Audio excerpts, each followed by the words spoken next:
prom prince and Stephanie was prom princess, and traditionally they were supposed to dance together to my song, Casey and JoJo's All My Life. I tried to act natural and unjealous, but it did kind of bother me. 10 seconds later, guess who danced with me and not with Stephanie? Adnan. Now, how could I not fall in love with this guy? Of course, I gave him his first kiss on the lips. Then I totally fell in love with him. Since then, I keep on falling deeper and deeper into him. The bad thing is that we have to keep things secret. Sigh. But it's okay, because love conquers all.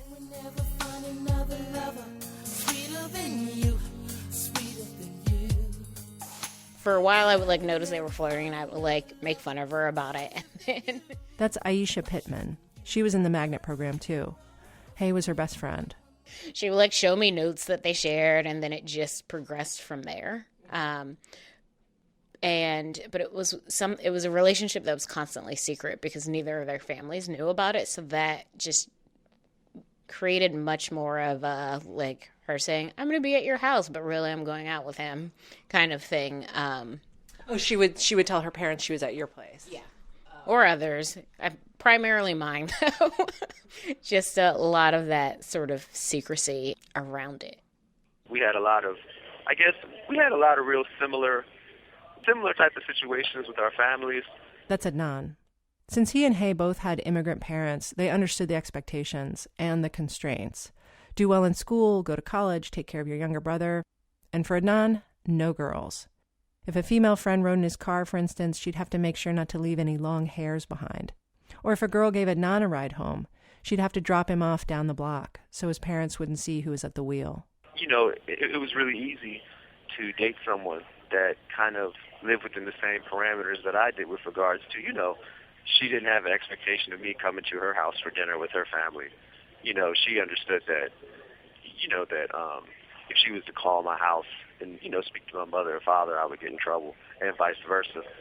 So we would have to kind of set up our talks on the phone. Usually we would talk late at night when our parents were sleeping. They had a whole system for this. One would page the other when the coast was clear. Remember, it's 1998, so not many cell phones around. Then that person would call some 1-800 service, like the weather or the time, and the other one would call in so that the phone wouldn't actually ring. It would come in through call waiting, and the dozing parents would never be the wiser.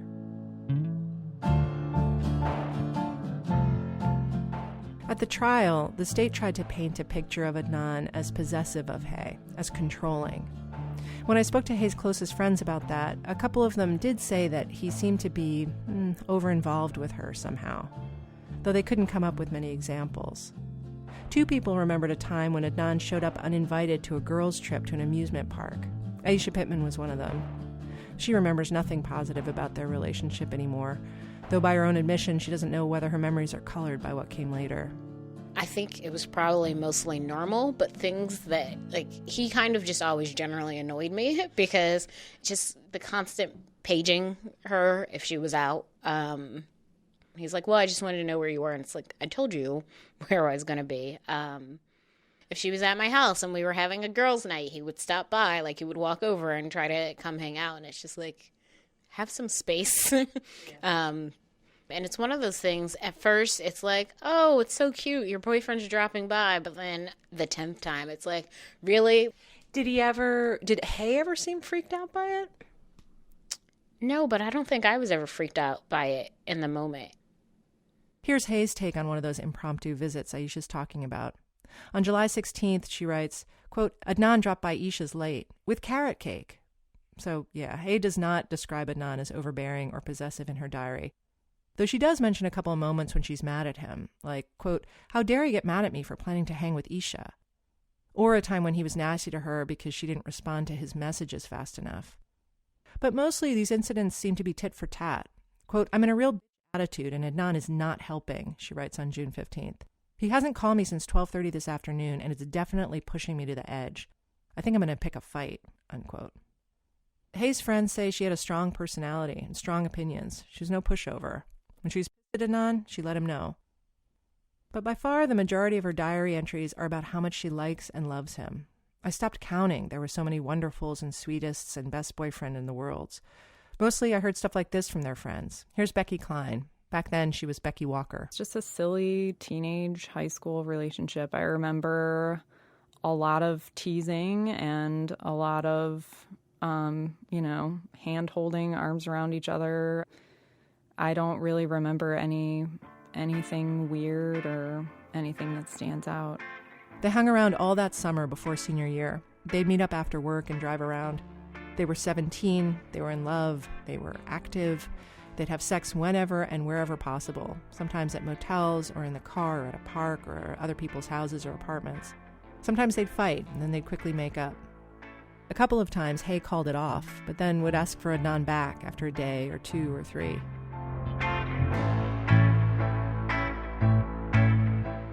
Remember, the setup for this crime that the state laid out was that Adnan was betraying everything he held dear for this girl.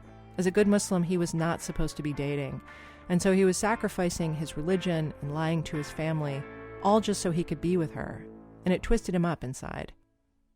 And Hay's diary seems to be where they found some evidence for that.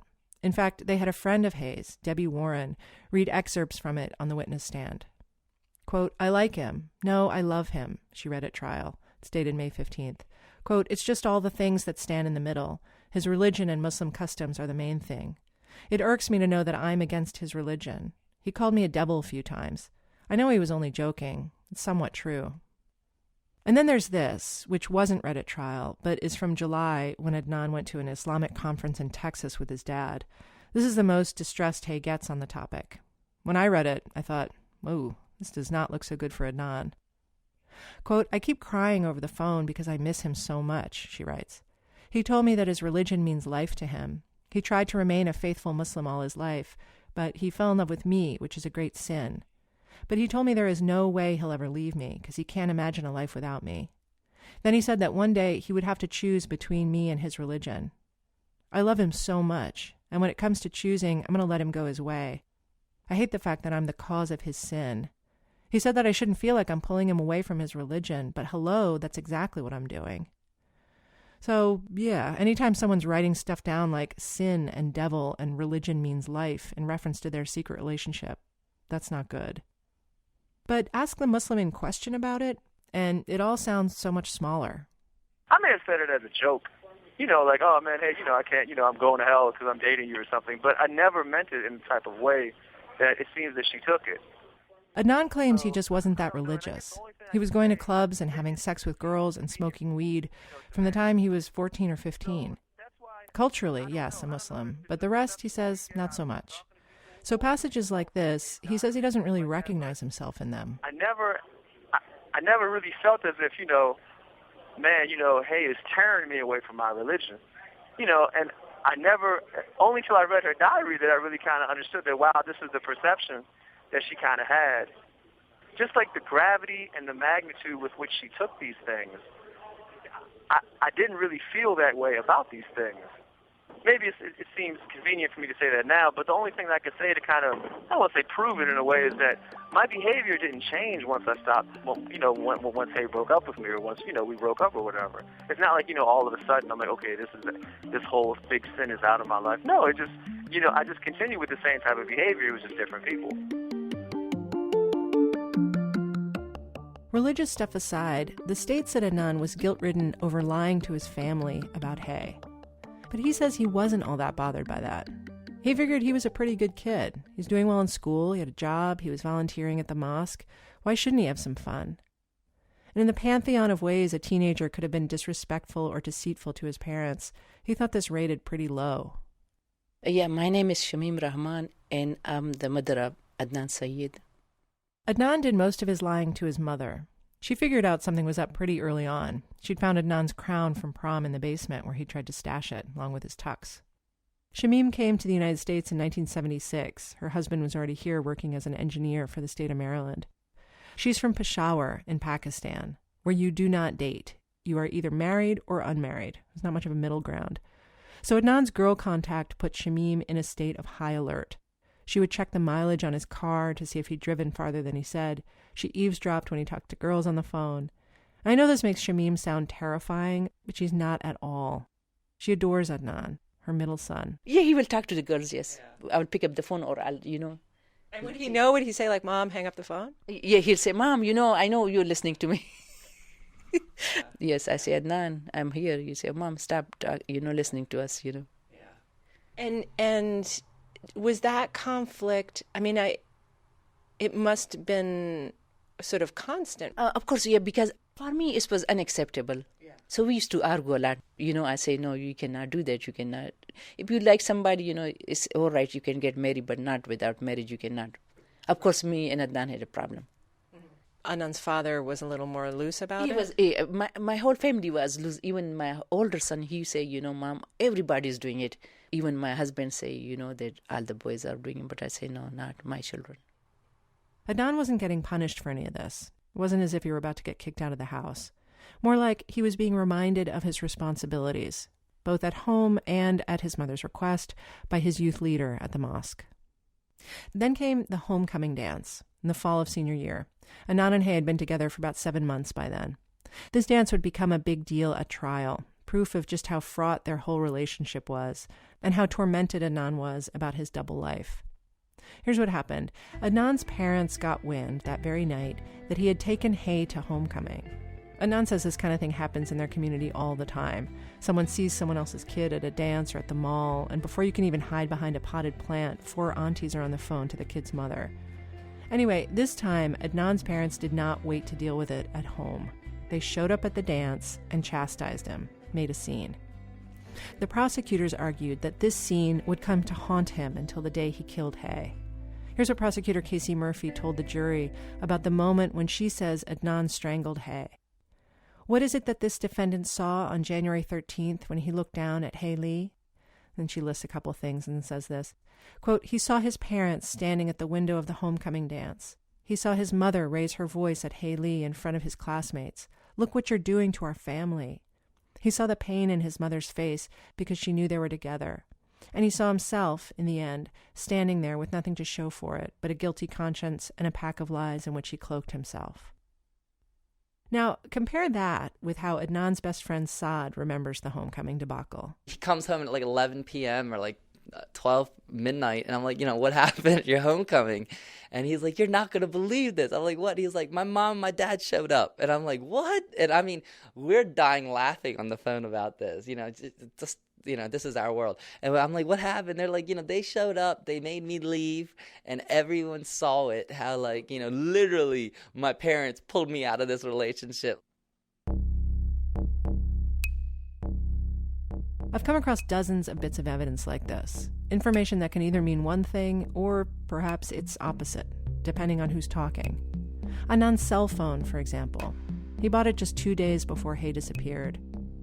The state tried to show that that was all part of his plan, that he needed the phone to carry out the murder. But Adnan says he wanted the phone so he could call girls, unfettered. And he was proud of the phone. He'd worked hard at his job as an EMT to pay for it. Oh, and the job. The state would argue that because he was an EMT, Adnan would have known how to strangle someone and would have had the training to revive them if he'd wished. Adnan, again, he says he was proud of being certified. He'd gotten the highest score on the qualifying test of anyone in his class and a real job as a result. He liked old people, and his job was mostly to ride in the back of the ambulance with old people, make sure they were okay. In the detective's notes, they interview Adnan's English teacher, Jane Ephron, who apparently tells them, quote, Adnan had a dark side, which is in his poetry. The words dark side are underlined. And Miss Ephron? It was like all the teenagers that I taught, because everything in their lives was dark. I don't remember any of them having anything upbeat to say. So he was just another one that makes you think that you're living on another planet. Because you look out at them and they're all healthy and hearty and playing and being stupid. So it didn't stick out in some way. It was just like all teenagers write broody, dramatic poetry. Absolutely. See what I mean?